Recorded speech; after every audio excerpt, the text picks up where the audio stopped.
Buenas noches. El día de hoy voy a tocar el tema de patología tumoral de esófago. Mi nombre es Segura Zapata D'Angelo. Pertenezco a la Facultad de Medicina de la Universidad Nacional Pedro Ruiz Gallo.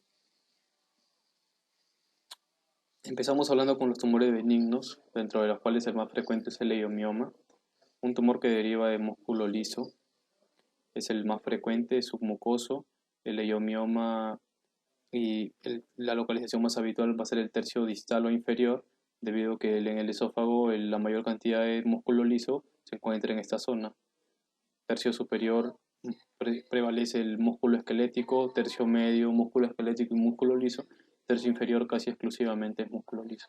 Por lo tanto, se entiende que este tumor que deriva de estos tejidos sean su ubicación principal en esta zona.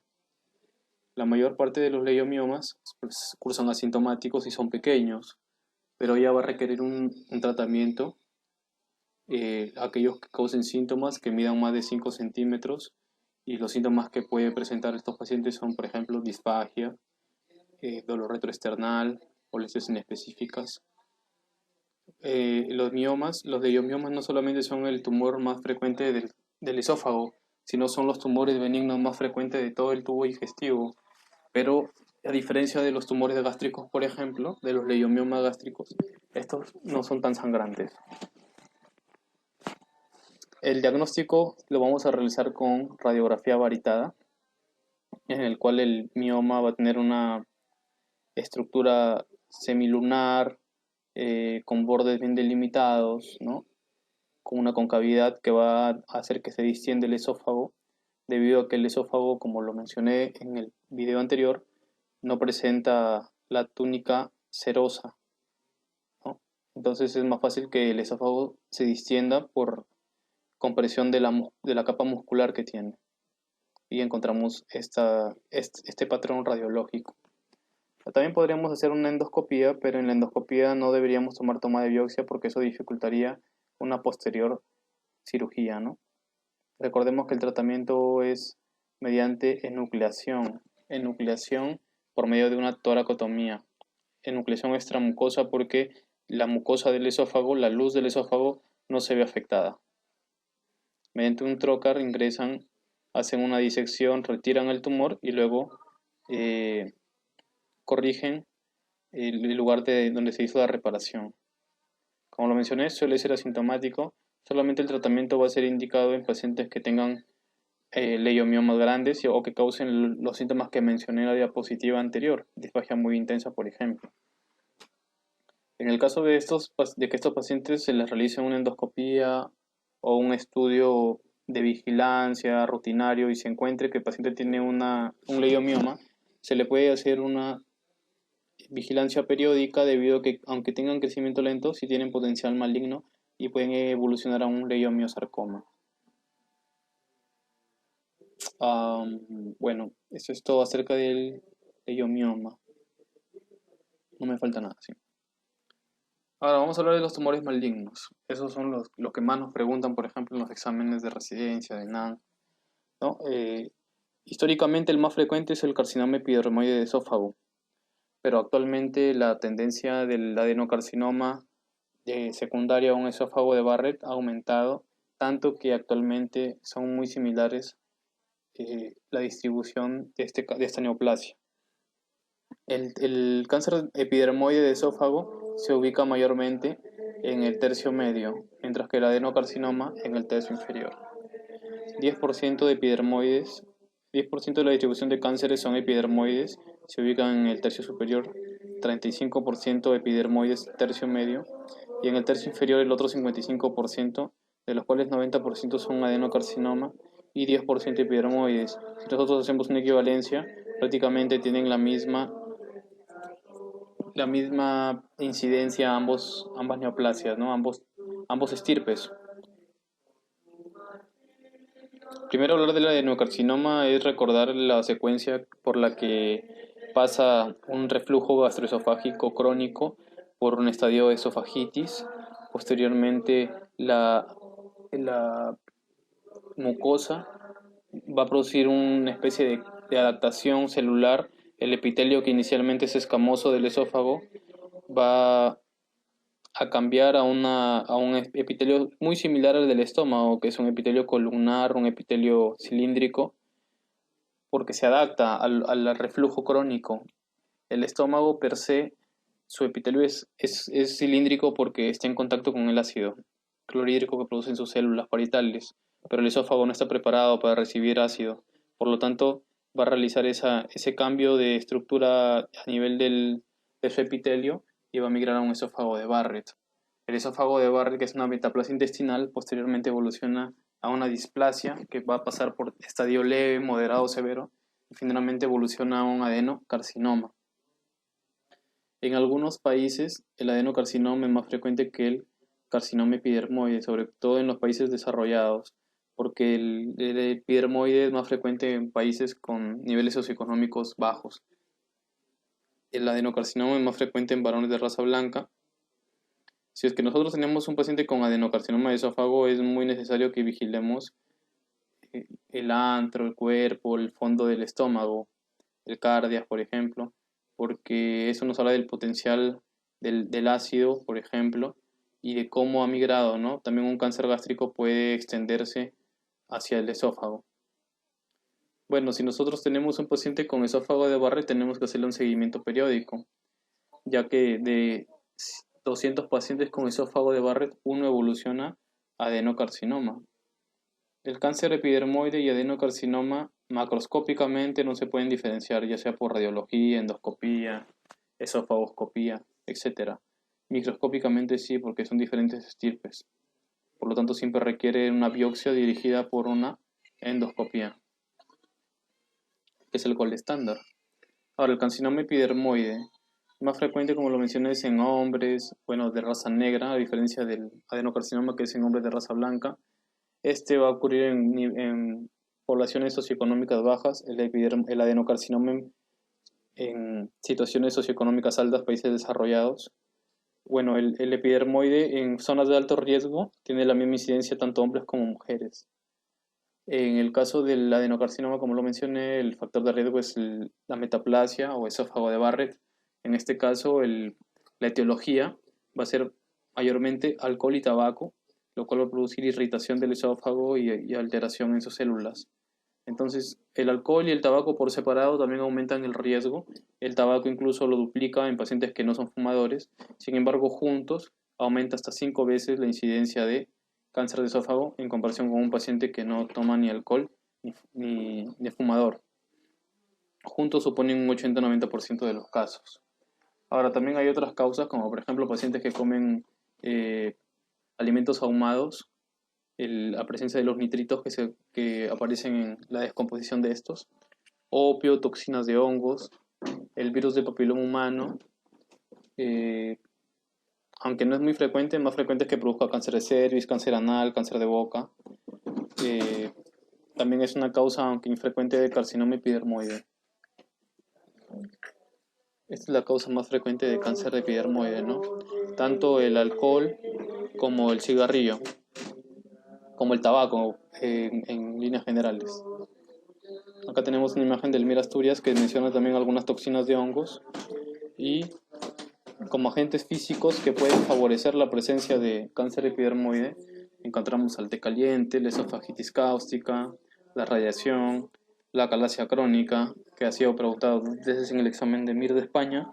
La calasia crónica es causa por el tema que mencioné anteriormente, ¿no? En la videoclase anterior hay un espasmo del esfínter esofágico inferior asociado a una hipoperistalsis. Eso hace que los alimentos o líquidos permanezcan más tiempo en el esófago y produzcan irritación química de las células de la mucosa, y esto va a producir crónicamente alteraciones en su núcleo, en su arquitectura, y esto va a producir una neoplasia, ¿no? Con los cambios que ya mencioné. Igualmente los divertículos, como el divertículo de Senker, en el cual también se van a almacenar ahí alimentos de forma crónica, el paciente va a presentar halitosis, incluso también regurgitación, porque los alimentos se almacenan ahí mucho tiempo y eso también provoca irritación química de la mucosa del esófago, con lo cual desencadenaría un cáncer epidermoide. Ahora, huéspedes susceptibles, El ejemplo más clásico es el de síndrome de Plummer-Vinson o Patterson-Kelly, ¿no? Recordemos que en hematología nos han hecho estudiar este síndrome que se caracteriza por una anemia ferropénica asociada a glositis, asociada también a una membrana que recubre la parte superior del esófago. Esta membrana podría producir también atascamiento de los alimentos, evitar que el alimento pase de esófago a estómago e irritación, ¿no?, de la mucosa. Un 10% de pacientes con síndrome de Plummer-Vinson o Patterson-Kelly va a desarrollar un carcinoma epidermoide, por eso es muy importante el seguimiento en estos pacientes, pues susceptibles, ¿no? Ahora, los patrones de crecimiento son tres, ¿no? El cual el más frecuente es el polipoideo, o vegetante o fungoso. Tenemos el patrón ulcerado, que es el más letal, y finalmente el infiltrante, que es el menos frecuente, ¿no? Bueno, acá tenemos un patrón ulcerativo, ¿no? Acá tenemos una esofagoscopía, de la cual podemos ver un tumor. Aparentemente también es un patrón, más parece un patrón polipoideo, al igual que en esta imagen, ¿no? La imagen número 3. Fungoso polipoideo, ¿no? El 1 es un carcinoma ulceroso y aparte de ser ulceroso es infiltrativo. Miren las paredes, cómo las está tomando esta neoplasia, las está invadiendo. El cambio de coloración, el cambio de la arquitectura, ¿no? El 2 es una imagen, eso es a través de una esofagoscopía, y la 3 tiene forma polipoidea, ¿no? La forma más frecuente del cáncer de esófago, por los patrones de crecimiento. Ahora, el cáncer esofágico, así como el gástrico, también tiene un estadio precoz, ¿no? Early cancer, cuando invade mucosa y submucosa y no hay invasión de ganglios linfáticos, ¿no? Solamente invadiendo la submucosa, bueno, que ahí se encuentran los vasos sanguíneos.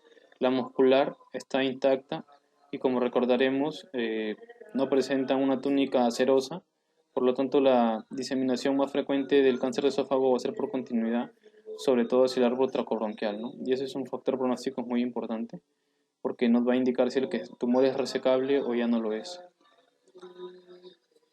Bueno, el cuadro clínico presenta disfagia progresiva, pero ya la disfagia es un síntoma tardío, ¿no? Si el paciente presenta disfagia, prácticamente es un tumor irresecable. El tumor produce obstrucción, aparte de producir disfagia, puede producir odinofagia al momento de pasar los alimentos por la obstrucción que produce el tumor. Regurgitación también.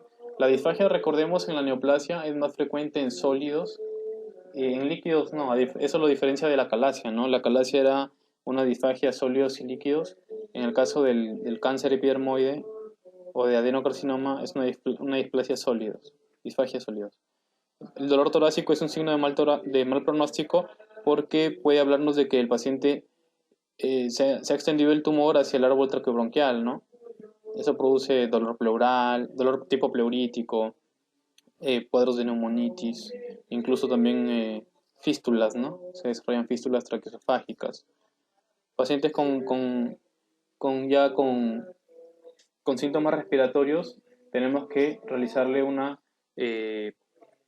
fibrobroncoscopía, porque, como mencioné, no tiene serosa el esófago, entonces es fácil que se vaya a expandir o se disemine por contigüidad hacia el árbol traqueobronquial. Entonces el paciente va a presentar cuadros de neumonitis, accesos, puede fistulizarse si es crónico. Y como síndrome paraneoplásico, el síndrome PTH-LAI, ¿no? En el cual vamos a ver hipercalcemia en ausencia de que el paciente presente metástasis óseas.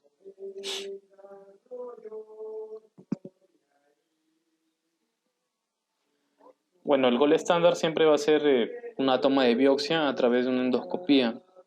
Como lo mencioné, cáncer epidermoide y adenocarcinoma macroscópicamente se parecen, pero microscópicamente no, porque son de diferentes estirpes celulares. Es obligada la visualización del fondo. En el caso de un adenocarcinoma, tenemos que evaluar también la mucosa gástrica. Ahora, el diagnóstico de extensión, la broncoscopía es importante, porque si es que el tumor ya llegó al árbol traqueobronquial y el paciente presenta, por ejemplo, estridor, neumonitis a repetición, accesos pulmonares, accesos traqueobronquiales, fístulas, ya nos habla de que el tumor es irresecable. Ya no tenemos que hacer nada, solamente un tratamiento paliativo, ¿no? El cual voy a mencionar más adelante a través de una malla que tiene que dilatar la luz del esófago. Ahora, el mejor examen es de estadiaje, va a ser la ecoendoscopía, ¿no? Tiene una mejor sensibilidad que la tomografía incluso. Recordemos que la tomografía evalúa el famoso TNM, ¿no? T, la profundidad o invasión tumoral local, N, la presencia de ganglios linfáticos afectados y la M de metástasis. La econdoscopía evalúa todas las paredes del esófago, así que es un examen con mayor sensibilidad, con mayor rentabilidad diagnóstica, más aún si los asociamos tanto la econdoscopía con la tomografía, ¿no? Aumenta más aún la sensibilidad. Y la fibrobroncoscopía es casi necesaria, siempre se tiene que realizar una fibrobroncoscopía, porque la metástasis más frecuente puede ser a la aorta, puede ser al árbol tráqueo bronquial, por la vecindad, ¿no? de esas estructuras con el esófago, por ser adyacentes. El tratamiento del cáncer de esófago depende también del estadio, ¿no? Si es un estadio precoz, si es que todavía aún no hay metástasis ni hay afectación de ganglios linfáticos, podemos realizar una esofaguectomía. La más frecuente y menos agresiva es la transdiatal, ¿no? Como vemos acá en esta imagen. Ingresamos a través del hiato esofágico, retiramos la porción del esófago afectada por el tumor y finalmente hacemos una anastomosis término-terminal entre el esófago y el estómago, ¿no? Anastomosis esofagogástrica cervical. También hay una esofaguectomía transtorácica y la más agresiva que sería la esofaguectomía en bloques, que lo menciona Schwartz, pero no es muy preguntado, solamente para que lo tengan como cultura general, ¿no? La menos agresiva es la transdiatal, que es esta. La que le sigue en agresividad es la transtorácica y la más agresiva en casos ya muy graves es la esofaguectomía en bloques.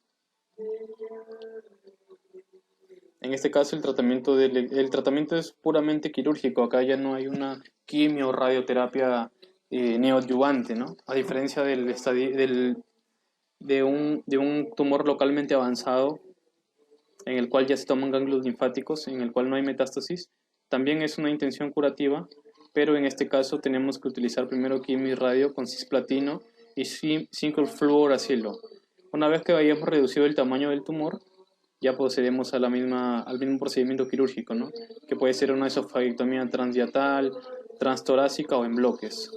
Finalmente, si el paciente ya tiene un estadio avanzado porque el paciente ya hizo una metástasis, ya son criterios de irresecabilidad, ¿no?